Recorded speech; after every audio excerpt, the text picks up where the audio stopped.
Hello, Erica here with another common question that we get asked as yoga teachers, or you might be thinking of as a yoga practitioner if you want to try it, is what makes yoga different? And I would add to that complementary to or from other forms of movement or exercise or fitness, so to speak. And I'll start out with a kind of a big picture view, and then we'll go a little bit more granular, kind of day to day, how this practice can complement your other movement practices. So we know that yoga in the big picture is a holistic science. There are many aspects of yoga, many branches of study, from physical to devotional to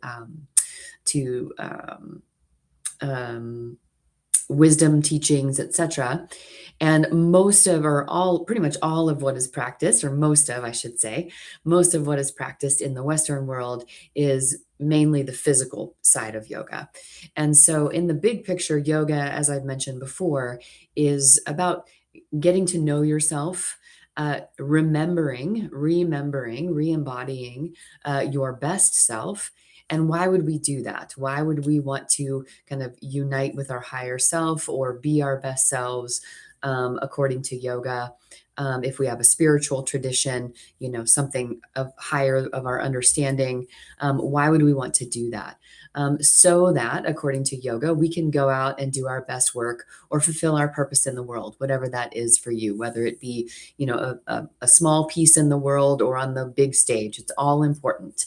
And so if we think of that big picture of yoga, getting to know ourselves better so we can be our best selves as we're able and go out and fulfill our purpose or our duty in the world. Yoga is a holistic science of healing and empowerment.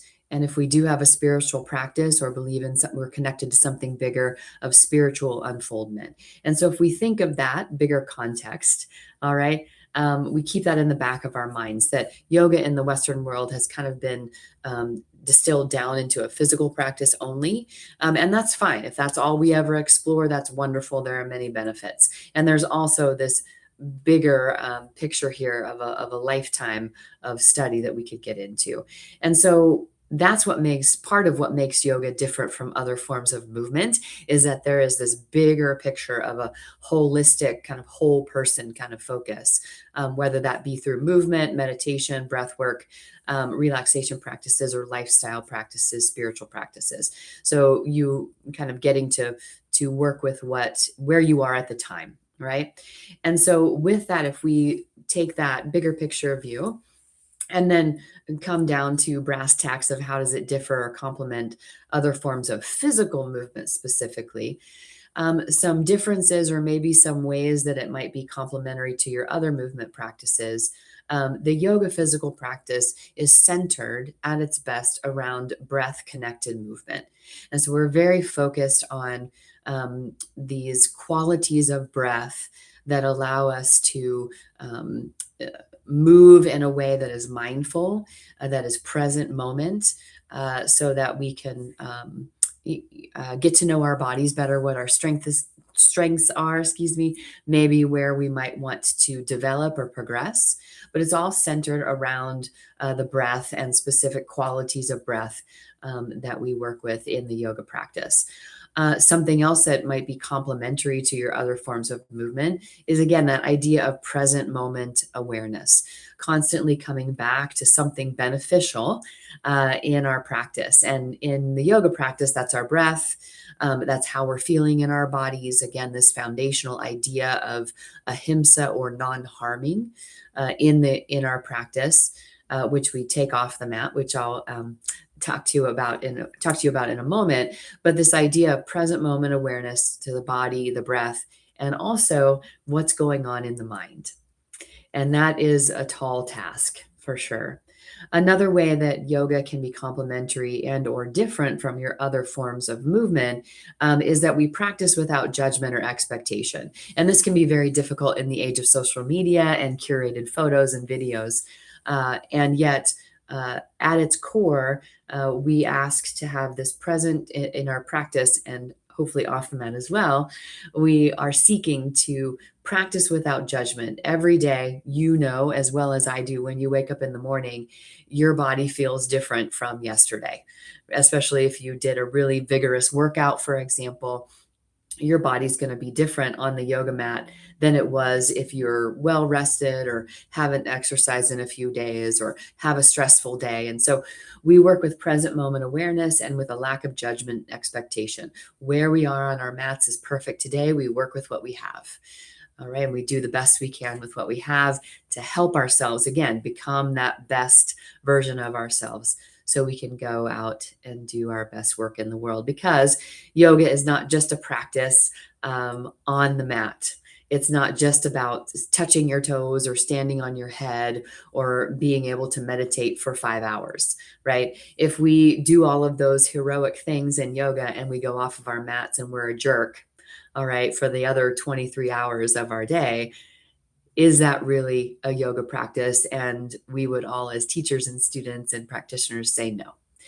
And so we take the lessons that we learn on the mat from the physical practice, from the breath practice, the relaxation, the ethics of yoga, for example, and we take those out into the world with us to, again, be able to be bolstered and have that agency and that self responsibility and that confidence and calm to go out and do our best work in the world, whatever that is for us. Whether it be the day to day mundane things of making a cup of tea with a little more mindfulness, or those big jobs of raising children or leading a movement out in the world, being on the stage, or doing your I work in an office, for example. And so doing my work that people may not see every day, but doing my work with the most mindfulness that I can, the calmness, the presence, and with that idea of doing a good work to make the world a little bit better place. And so hopefully that gives you some thoughts to reflect about of how a yoga practice, whether it be a very active physical practice and that's really all you're looking for, fantastic. Or whether you're looking for kind of these more holistic, kind of a more wraparound practice with breath work and relaxation, meditation, lifestyle tenets. The yoga practice is different, and I would say complementary to your other movement practices. So keep on doing your walking, keep on doing your strength training, your agility work, your sports. I have those practices as well.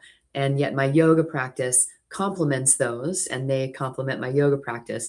And that yoga practice is quite a bit larger, more holistic of a practice that can help us in many areas of our lives. Again, to get to know ourselves better, to know our best selves, to know where we might need bolstering or more strength physically, mentally, emotionally, so that not only on our mats, but off the mats, we can be our best selves. We can be the best for the people that we love and care about and do great work in the world to progress the world to a more peaceful, calm, and mindful place.